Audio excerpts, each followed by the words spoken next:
And welcome back. Now in the last video you saw how we went from drawing board stage with just a few components to an early working prototype. And in the next video, this very next video, we're going to take all our theories down into the workshop, switch on the soldering iron and get this thing built into a real project. Okay, see you down there. So just a quick update as I'm part way through the project now. I've got some strip board here, as you can see, from underneath. I've mounted the Arduino Nano on it and some header pins. The receiver will go into this one here. The LEDs, you notice I've gone down from 5 to 4 because I thought, I don't know, I reckon one's going to be bright enough, let alone 4. So I'm going to keep that other one for a spare for other projects. I'm sure there's going to be something. Now I'm just about to drill the box to take this 2.1mm, 5.5mm outside diameter power supply socket, which is going to be plugged into by this 9-volt supply. Because there's only 4 LEDs now, I don't need 12 volts, it just means dropping too much voltage.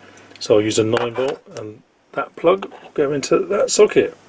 So as you can see, it's slowly coming together. Of course this is the bit that takes the time, all the faffing about and wiring up. But that's all worth it in the end, and I'm hoping that it'll be working by this evening.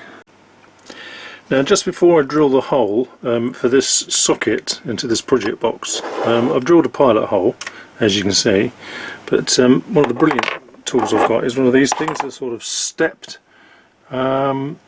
stepped hole cutters. Yeah, so these stepped hole cutters, as you can see, they're stepped at various sizes. They've even got it marked on there. So you can make any sort of size hole really. So for this one I'll probably take this middle one. This one's not quite big enough for this fat little socket, so I'll use that middle one. So basically you just drill through here. I'm using a power tool to do it. Do it in steps until you get exactly the right size. Don't overdo it, obviously. Everything takes a little bit of time and patience, but it's a really good way of drilling out the exact size for anything that is round that goes through a project box. Just thought I'd share that with you quickly before I did it. Right, so here we are with the project pretty much assembled now. I've just got to go up and actually program the Arduino itself. That's this thing here, because it's got the blink program on it at the moment, which in fact I can show you. Let's switching that on. And down there we are, look, there's the blink program running. So I'm going to detach that from this board because it just unplugs from the header pins, program the correct code on it, and then plug it all back in again and see what happens.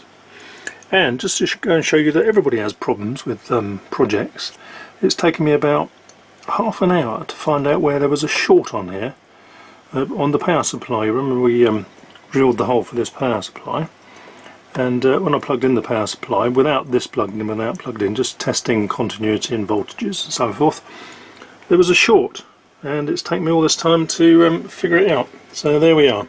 Just goes to show everybody has issues that I have to overcome. Right, I'm going to go upstairs and program this, and then we'll see how far we get with the real thing. Now I mentioned I was going to put the output from this pulse width modulation on the scope, so here it is all connected up. It's off at the moment by the remote control, off. So if we look at the scope and see what happens as soon as I press the remote control button, right, that's the absolute minimum. Now the reason the lights aren't showing because I've actually moved the output, the pulse width modulation pin out of its little socket, which you can just see in there, just so I can get a reading on it, because obviously I've got this smoothing capacitor on it that changes the behaviour quite significantly. So initially, if we just look at the pulse width from pin 9 without any interference, and as you can see it says there a duty of 9.8 because it's very, very low, and as that was pressing the wrong button down, now I'm pressing up, so this would now be getting brighter and brighter and brighter, and now you can see the duty cycle is going up, the plus duty anyway, and the minus duty, which normally you'd refer to as the space, mark space. And as you can see, it's a beautiful square wave. That's exactly what you'd expect. Right, well we've reached the maximum of 100 because that's what I've set the code to protect my diodes, the LED ones that is. from overheating, I said 100 over 255 is bright enough, and it certainly is for what I want as a child's light. So that's your 100 over 255, and from there we can of course go down. You can see the plus duty, or the mark, now going back down. Now compare that then to when I plug this in properly on the board with that smoothing capacitor. Right, so now I've plugged it in properly and got the pulse width modulation pin 9 plugged in as it should be, with the smoothing capacitor next to it. And I don't know if you can make out there, but the LEDs are sort of, well, barely there. Well, ooh, too much. Right, they're just about showing there. So let's see what the output looks like. So here's the output on the scope, and as you can see, the pulses are anything but square. And you would I don't think in theory you'd work out the fact that waveform now makes a much smoother transition on those LEDs rather than that sharp square wave. So what's happening is, of course, on here it's pulsing up. Let me just see if I can make that a little bit bigger actually. There we are. So on the positive pulse, it's charging that capacitor, and the capacitor's slowly releasing its charge. So you get an on pulse, and then it slowly dims off until the next pulse. And of course this is happening at 490 Hertz, 490.2, which I think is the standard output. You can change the pulse width modulation to anything you like actually. I did mention it in my previous video on pulse width modulation with motors. Now let's see what happens then when I just increase this. So I'm increasing it, as the voltage itself is going up now because the capacitor is charging high. So let's just bring that back down. Right, something a bit more useful. Right, so I can still make it go up, and off it goes. And as you can see, the waveform is anything but square. And who would have thought that in real life, what it actually means is that those lights that you can now see absolutely dazzling me make for a nice smooth transition. I'm bringing them back down, and there we are. Okay, I think that's probably enough practical work now.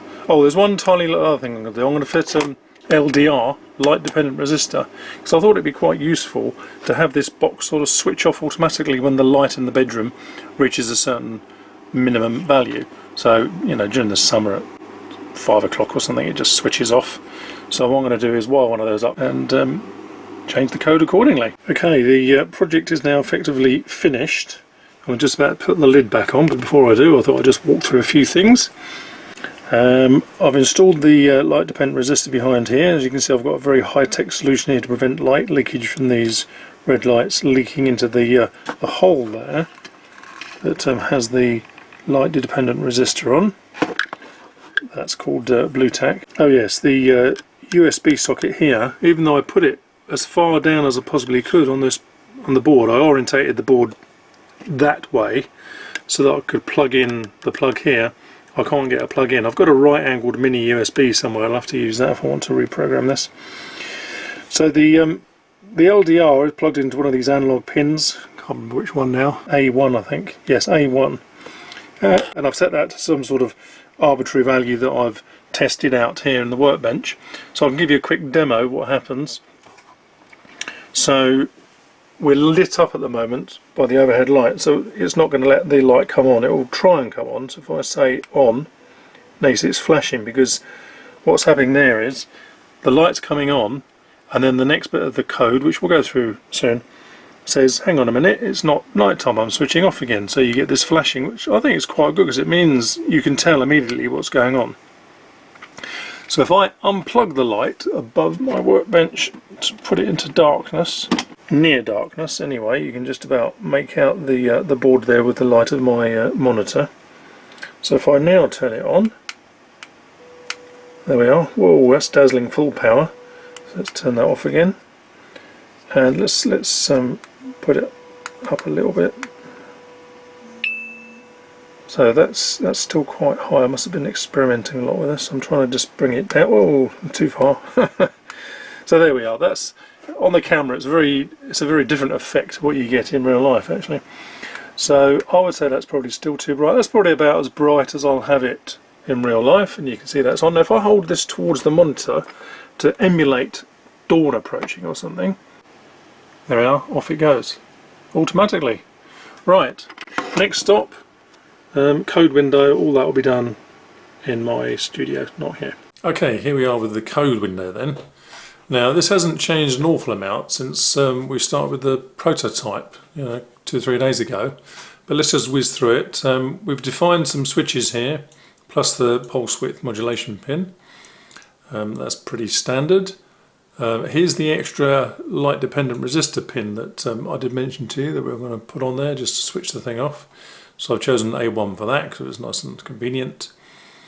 Now by measuring the daylight, just empirically, I determined that 500 was light enough to be considered daytime, so anything above 500 is night. And right, now this is a change actually. The input pins, which were input pull-ups originally through the prototype, because my switch was actually shorting the pin to ground to make it turn on. The remote control, of course, issues a 5 volt on the pin, so it goes high to the light up or down, so that these are normally input pins, and I've put 4 resistors on the board now to bring them down to 0. So rather than pull up, I've got a pull down resistor physically on the board. It's a pity that Arduino don't have a pull down as well. Maybe the next version. Arduino R4 perhaps. Okay, now the rest of it here. Basically, so yes, so instead of saying not digital read now, they're all saying the positive. So if we're pressing the up switch, it increases the value to a maximum of 100. I've mentioned this in the previous part of the video, just to protect those diodes. I don't need it going up to 255. That's I haven't got a heatsink on those LEDs, so it would probably burst into flame or something. Let's hope not. So basically 100 is more than bright enough for what I want. So you can push the button until it goes up to 100 and it will stay there. Coming down, you can go down to 0 if you're pressing the down switch. The all on goes up to 100 as well, so it's like pressing the up switch till you hit to the 100. But it doesn't adjust the overall fade value. So if you notice, whereas I'm updating the fade value here, I'm not doing that when we switch them all on or all off, so we can always immediately go back to the previous value. It just felt better to do it like that. And finally we say, well, if it's not night time, it's going to switch off all the pins, or all the output, regardless to those LEDs. So sometime, around about dawn, just after dawn, this will kick in and it'll go, right, that's it, you've had it. And then just lay down the button, stop this thing running wild. After all, it doesn't need that much processing. And this is the little subroutine, the method that reads the input, the analog input on A1, finds out what the light level is and says, well, if it's above a certain value here, then it's still considered night, otherwise it's daytime. So that's it really. I mean, the coding is really simple, and I'm sure it could probably be tarted up, but you know what? Good enough is, quite frankly, good enough, isn't it? It works, it's structured, there's nothing wrong with it. I probably should have put all this stuff here into a while loop to say while daytime or something like that, but would it make any difference to the final output? I suspect not. So I'm just going to leave it as is. You're welcome to play about it, do whatever you like, but that's my final code. So, all done and dusted really. Good stuff. Right then, you haven't seen the circuit diagram yet, so let's draw that out really quickly. Nothing special going on here. There's the Nano, 4 GPIO input pins, 7 to 10. There's the analog pin with a 15k resistor to plus 5 volts. Pulse width modulation pin with a little squiggle next to it, that's number 11. There's the receiver. Each one of those receiver outputs, incidentally, has got to be tied to ground via a 10k resistor. It's not shown on here, that's a mistake. So D0 to D3 via a 10k resistor, one on each of those pins down to ground. Right, there's the LEDs, 1 watt. The 9 volt goes into the Nano, 5 volt from the Nano powers everything else. There's a logic level up MOSFET, and that's pretty much about it. Right, so here we are, and I've changed the daytime value now. You notice there it's 100, just so that we can use it in what is a comparatively bright situation here. So it says, okay, it's considered to be night by these values, it's not above 100. So now if we press the buttons, we can start off with the A button, which is D0, and it slowly brings it up. You can see the light on here on the receiver respond as well, which I was telling you about, which is useful I think when you're testing things. So that's the light level coming up, This constant monitoring of the daylight on the serial port is probably unnecessary. Once I've finished this, I might take out some of those serial prints. But anyway, that all goes up and down rather nicely. The full power button, which is that one, whoa, that's really bright. You can't really see just how bright that is on camera, but take it from me, that's far too bright for a bedroom.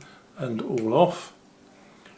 And if I press the A button again, it brings it back to the same value as what it was, brightness wise, before we started mucking about with the full on, full off.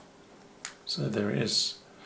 And that's probably about as bright as it ever goes in the bedroom, I should imagine, something like that. I've tested it out for a couple of days, it works absolutely brilliantly. Now the only change that I want to make is nothing to do with the electronics. It's actually to do with the transparent lid. Remember I said I want this over the top so it goes through there, but really I'd like some kind of diffusing mechanism on here. So in the meantime I've just used a piece of kitchen roll just to sort of put behind the lid there and put that on, which sort of works, but I'd rather have a piece of properly diffused plastic just to scatter the light a little bit more. So that's more of a practical implementation rather than anything to do with electronics, but then isn't everything. Okay, I think that just about wraps it up now. The circuit diagram will be attached as an image below this video. That's all been described and talked about. If I've missed anything, by all means give me a shout, and in the comments section I'll put also this final code in the comments as I normally do as a link. Thanks for watching and see you in the next video. I hope you're finding these videos interesting and useful. You can leave comments down below and also click that little button that says subscribe. Okay, thanks for watching and see you in the next video.